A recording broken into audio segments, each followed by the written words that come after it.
जय श्री कृष्ण, जय श्री कृष्ण, जय श्री कृष्ण। जय राधा रानी की जय, जय सिया रामचंद्र की जय, जय वैष्णो माता की जय, जय खाटू श्याम की जय, जय जय गुरु की जय, जय गुरुवा नमः। आज गुरु पूर्णिमा, सबथेके बड़ो गुरुके आज आमार प्रणाम, श्रीकृष्णके प्रणाम। उनी सकलेर गुरु, गुरुर गुरु। जय श्री कृष्ण, जय श्री कृष्ण, जय श्री कृष्ण। आज आमी श्रीमद् भगवद गीतार अध्याय 9 राजगुह योग श्लोक 4 पाठ करছি।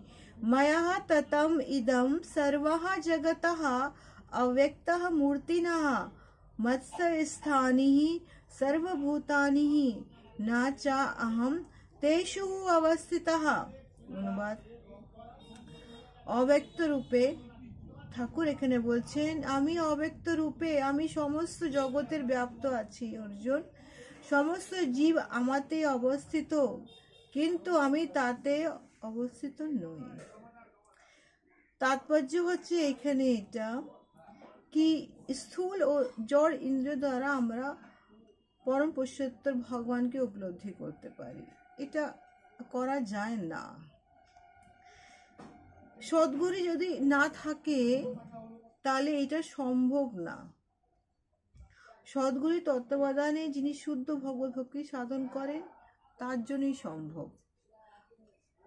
সদ্গুরুকে শ্রীকৃষ্ণ, শ্রীকৃষ্ণ পরম গুরু, সবার পরম গুরু, গুরুর গুরু।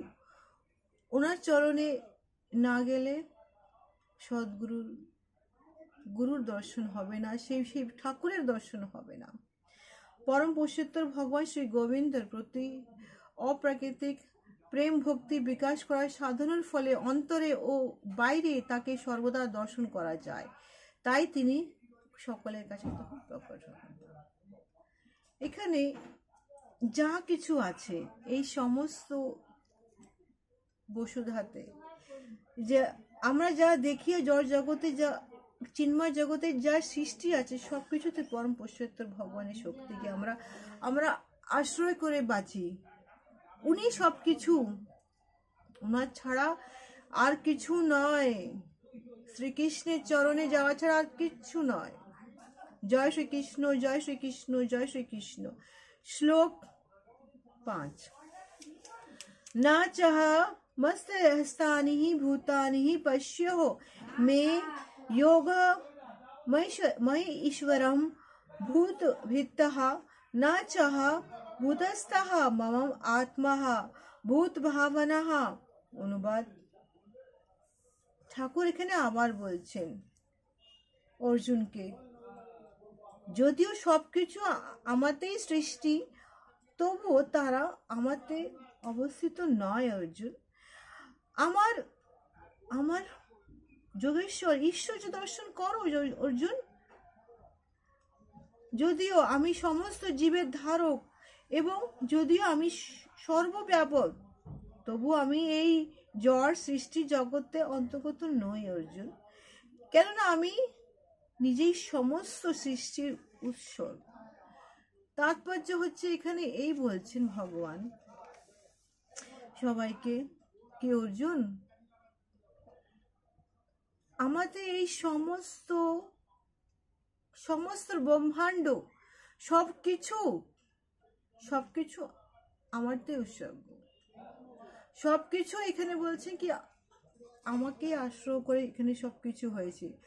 তুমি দেখতে চাও আজ এই মহাভারতের এই কুরুক্ষেত্রে মাটিতে দাঁড়িয়ে তুমি দেখতে চাও সবাই মৃত, কেউ এখানে জীবিত নয়। কেন? আমি হচ্ছে স্বয়ং কাল, আমি হচ্ছি কাল, তুমি তো নিমিত্ত মাত্র। এদের মৃত্যু অনেক কাল আগে হয়ে গেছে, কিন্তু সংসারের সামনে একটা নৈতিকতা রাখতে হবে কি যখনই কোনো স্ত্রীকে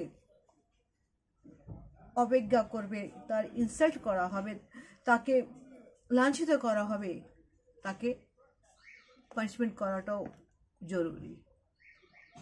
তার জন্য তুমি এখানে আজ এসেছো। ভগবান এখানে আও বলছে কি শ্রীকৃষ্ণ যখন কিছু করতে চান তখন তার সংকল্প মাত্রই সবকিছু সুষ্ঠুভাবে সাধিত হয়ে যায়, তা আমরা কল্পনাও করতে পারি না।